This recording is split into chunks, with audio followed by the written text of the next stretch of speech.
Hi everyone, as you can see there is a bit of a watercolor heaven going on here, and I'm armed with a water brush, and basically today I want to do a video comparing all the sub-greens that I have within the artist watercolor grade, the watercolor artist grade and the student grade, and also two colors which aren't really sort of classic sub-greens, and they aren't even called sub-greens, but I do want to also include them. So mind you, the Daniel Smith, they always have, this is my Daniel Smith palette, they have such a strong smell compared to all of my other watercolors. I don't know what it is, but every time I open this palette it kind of has a strong smell. Anyway, so I wrote out a little, so I've got here watercolor paper, and I wrote out 8 different watercolors that I'm going to compare. Now this whole thing started with, in one of my late videos, there was a Dr. P.H. Martin's Hydrus sub-green, and this particular color is one of my, if not the most favorite sub-green. I love sub-green, and it's actually quite hard to find the right color, and so that's why I thought I'll do a video and compare all of the greens, and also remind myself as well, side by side, which one apart from this one I really like. I have my swatch book right here, which is my little helper, and I'm just going to show you. So I basically, it's easy for me to find a reference to all the colors. So here, for example, is a St. Petersburg sub-green, and then I can compare it to, say, a Kuretake. Now the mid-green looks quite similar to a sub-green, but they called it mid-green. So that's what I was saying before. Okay, so let's go ahead and do the swatches. Now some of the watercolors, they're all in different shapes and forms. So some of them are in pans, some of them are in tubes, and then there's also this type of watercolor which comes in a bottle with a little pipette. So if you're not familiar with Dr. P.H. Martin's, that's their watercolors. They have the Hydrus range, and they have also the Radiant range, and this is the light fast range. So, and that's something important you should keep in mind. Okay, so I'm going to start by giving myself some space to do the swatches. I'm going to start with, let me just close this one up for a second, with Dr. P.H. Martin's Hydrus. Now I'm going to probably zoom in. Okay, so here we go. I'm going to shake a bottle. I'm not sure if you're supposed to shake it or not. I think I might have read somewhere that it's advised to shake it, but anyway, I'm going to then squeeze the pipette to make sure there is watercolor inside, and then just put a drop of it onto my Ranger crafts mat, and that drop will, you know, go a long way. It's very intense. So I'm going to first of all see the concentrated. As you can see, it's very concentrated. Then I'm going to start, I'm going to grab a tissue and I'm going to start pulling the color out a little bit, just so we get to see the beautiful variety. And that's about it probably. So the next one is St. Petersburg White Night. So I'm going to grab my St. Petersburg White Night palette, and as far as I remember, I quite like this sub-green as well.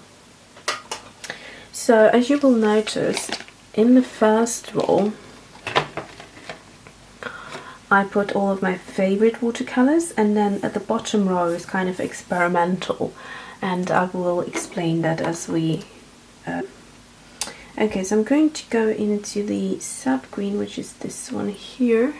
You probably can't see, but it's right here.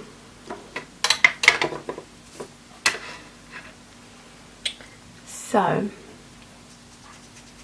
again, starts off very beautiful, very concentrated. You can see compared to the previous color, it's more on a cool tone, so it doesn't have as much yellow in there. It's more of a kind of greener, if that makes sense. Sap green, and I do prefer a warm toned sap green, and this is why Hydros is my sort of one of my favorites. Now this one is Schminke Hordam, so let's move out this palette out of the, move on to Schminke. Now this is the heaviest palette I have, and I keep moaning about it because it's very unpractical.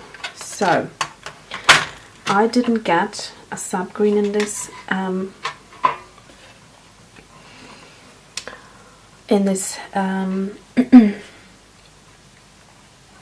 palette, so I had to buy my sap green separately.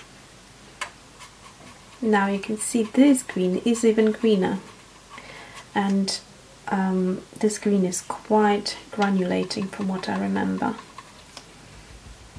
So I'm just going to water it out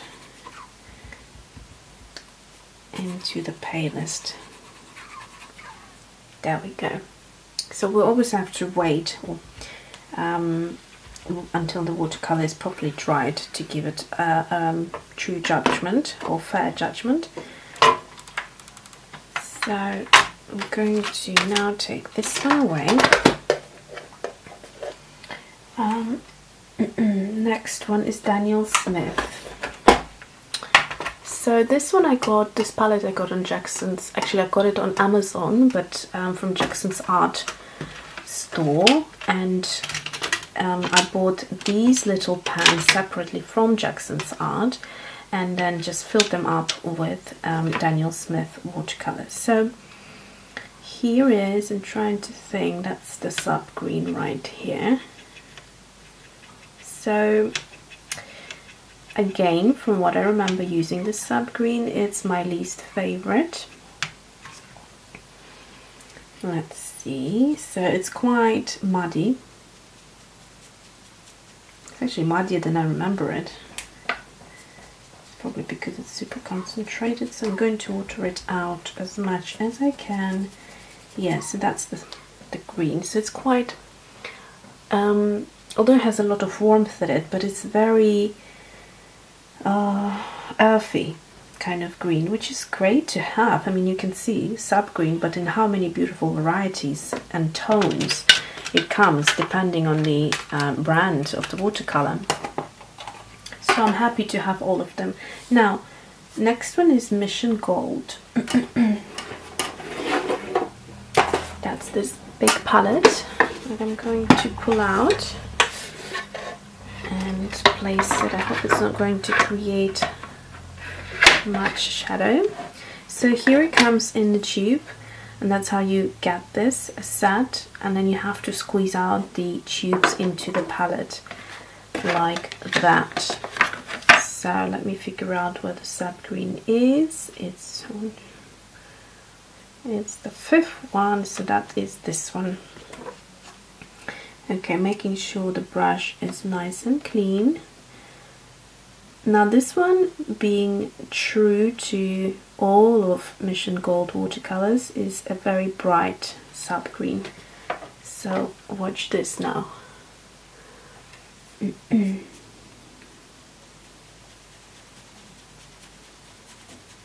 It's a delicious sap green, but very unnatural.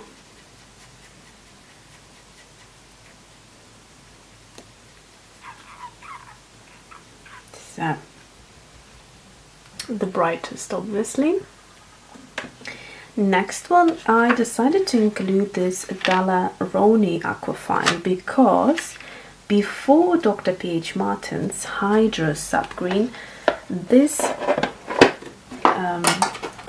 green, this green that I'm about to show you used to be my favorite. Now this is, I think, yeah, so this is the Student Grade Aqua Fine little pocket palette, which is my first palette ever. I keep it like just to remind myself when I did art at college, and this was my first watercolor palette that I purchased, and it's just nice kind of sentimental value to it. So yeah, and the previous, all of the previous 5 watercolors, they all are artist grade. And so like I said, so this is a student grade.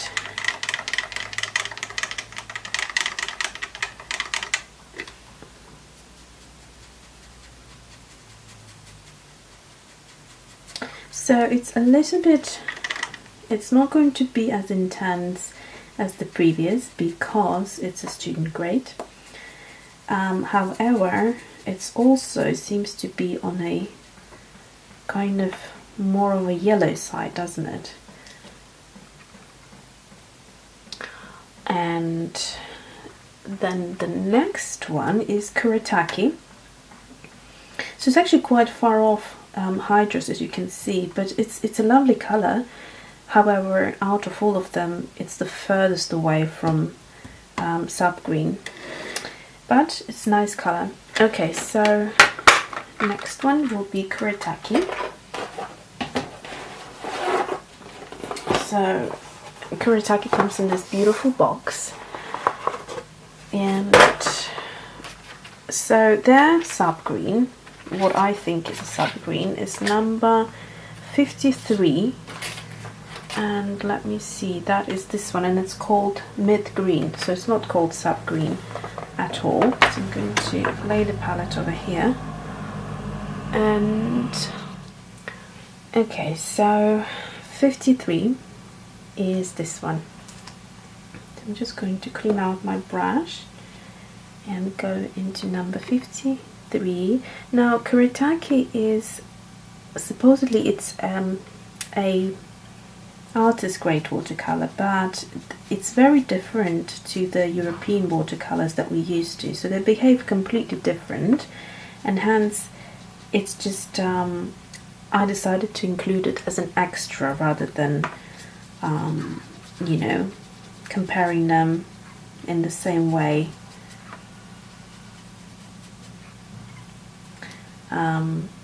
So that's this one. As you can see, it's actually much closer to the sap green range rather than this one. So at the moment, these two are standing out most in terms of really kind of going outside of that sap green tonal range. So the final I want to look at is also a student grade like the Dalaroni, and that is going to be the Prima Confections, and it's the Classics palette. So it's a very neat palette. It's great for kind of when you don't want to use something expensive, so it's great for journaling and things like that. So this is number 6, so they don't even have names. So it's again a very bright kind of yummy color, and being student grade, it's obviously not going to be as deep as, for example, Mugello. Mugello is also bright, so both of them are the brightest colors, but you can see that this one, when it waters out, there is quite a lot of yellow rather than green tones. So here you go. I'm going to dry them properly, and I'm going to talk through all of them. Okay, so now they're all nice and dry, and I'm going to talk you through just sort of things that I can see on these swatches, and I don't think I will, you know, include the transparency and the pigment and all of that, just because all the information, because it will be a very long video. But if you would like me to do that, I could do a separate video and talk about the transparency, do a transparency test for you on all of these 8 colors. I could also inform you about the pigment formulation, etc, etc. So do let me know if you want that video as well. And now let's have a look at these watercolors. So looking at them, the color that is the prettiest when watered out as a wash, I would say, to me, is St. Petersburg White Night. It just it's a nice clean color.